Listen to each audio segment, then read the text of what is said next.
Magandang umaga po. Narito po ang mga tampok na balitang sports sa araw na ito. Pagbuo ng lineup para sa Peace Cup at AFF Suzuki Cup, ang asikasuhin ng Philippine Ascal's coaching staff sa susunod na 2 linggo.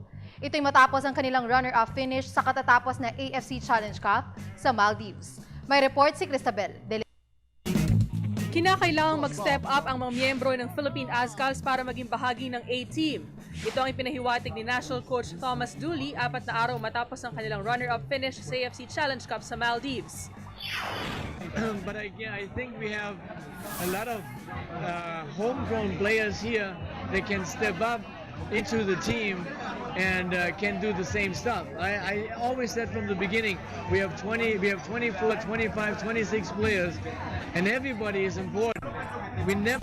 I said it in the beginning, if somebody comes in, he has to perform this at least the same like the one I'm taking out. Otherwise, why should I take him out? So I take him out because he's a little bit weak now, or he's injured, and if somebody comes in, he has to play the same as he does, or maybe even better because he has fresh legs. It happens 99% of the time. Masayang ibinalita rin ng German-American mentor na komportable na siya makatrabaho ang mga National Booters. It's definitely true that now I know the players much better and I can put them better in a perspective how we want to play in the future, which positions that they can play. And also I'm looking forward to, they know me now a little bit better, they know what is right and what is wrong. So they have to get that kind of an experience. Samantala, inihayag naman ni Team Manager Dan Palami na magsisimula na ang planning session ng National Coaching Staff sa susunod na 2 linggo. Ito'y para sa kanilang partisipasyon sa mga paparating na international competitions. The next goal, first course is to defend the Peace Cup, and second is to go further than just being in the semifinals of the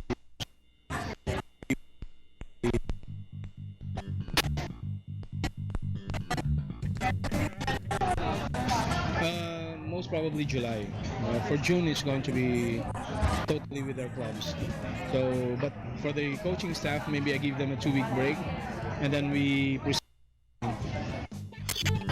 Unang magdedepensa ng titulo ang Philippine 11 sa Peace Cup sa Setyembre bago sila sumuong sa hamon ng AFF Suzuki Cup sa Nobyembre.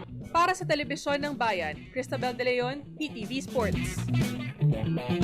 Sa boxing, nangako si former WBC minimum weight top contender Denver Coelho na gagawin ng lahat upang mas maging handa para sa kanyang comeback fight. May 1 taong na layoff sanhi ng shoulder injury, muling sasampa ng ring si Coelho sa buwan ng Agosto, katapat ang alinman kina former champions Pornsawan Pro Famok ng Thailand at Tommy Serran ng Indonesia. Naritong report ni Keisha Halili. Tiwala si WBC minimum weight contender Denver Coelho na makakaya niya magbalik dating rutang pintahan. Na mabibigyan ng go signal na mag-train para sa inaasahang return sa buwan ng Agosto. 1 taong nagbakasyon ng 27-year-old Ilonggo puncher matapos na magtamo siya ng injury sa balikat sa failed title challenge kontra Chinese champion Zhong Zhaozong. Siguro ang experience na yan talagang tumatak sa puso ko na talagang babangon ako sa taas ng ring. Pabalik yung Mr. Excitement. Tiniyak rin ni Coelho na sumusunod siya sa mga ipinag-uutos ng kanyang therapist at trainer upang mas maging handa siya para sa kanyang comeback fight.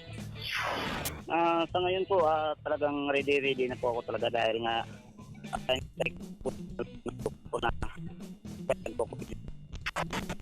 For WBO minimum weight Pornsawan Pro Famok ng Thailand at former WBO Asia Pacific mini flyweight titleist Tommy Serran ng Indonesia ang pinagpipili ang kalaban ng Team Coelho para sa kanilang next fight.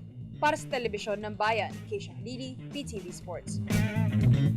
Sa basketball, nangako si incoming UAAP Commissioner Andy Howe ng mas maayos na pagpapatakbo ng liga ngayong season. At ang numero 1 tututukan umano ng veteranong sports analyst ay ang pagpapatupad ng patas na officiating sa bawat laro. Para sa detalye, Isabel De Leon. Isang liga na may pundasyon ng katotohanan at katapatan. Ito ang naisibalik ni incoming Commissioner Andy Howe sa papasok na 77th season ng UAAP. Ayon kay How, batid niya nakatakot-takot ang iskandalong bumalot sa mga nakalipas na seasons ng UAAP, kabilang narito ang di umano'y unfair officiating. I didn't have much of a problem, thank God, during my time. So maybe because of the problems that were there last year and the previous year, maybe they felt that my stint was going to be, was okay and could be repetitious. Tiniyak rin ni How na ibabase niya sa guidelines ng UAAP ang mga batas na ipapatupad niya sa liga. I would think so. I usually follow the book a lot. And one thing that I certainly know, and I think you will agree with me, is I know the rules. And I apply the rules. Samantala, nangako naman si How na magiging patas siya sa lahat ng mga kahit pa may connection siya kay Ateneo Blue Eagles chief backer Manny V. Pangilinan. But as I've told them, I think I can do a job with my principles rather than my affiliation. Ito ang ikalawang pagkakataon na magsisilbi si How bilang commissioner ng UAAP matapos sa pangasiwaan niya ang liga noong 2011. Para sa Telebisyon ng Bayan, Cristabel De Leon, PTV Sports. At yan po ang matampok na balitang sports ngayong umaga. Ako po si Hazel Ann Salubon para sa Good Morning Boss.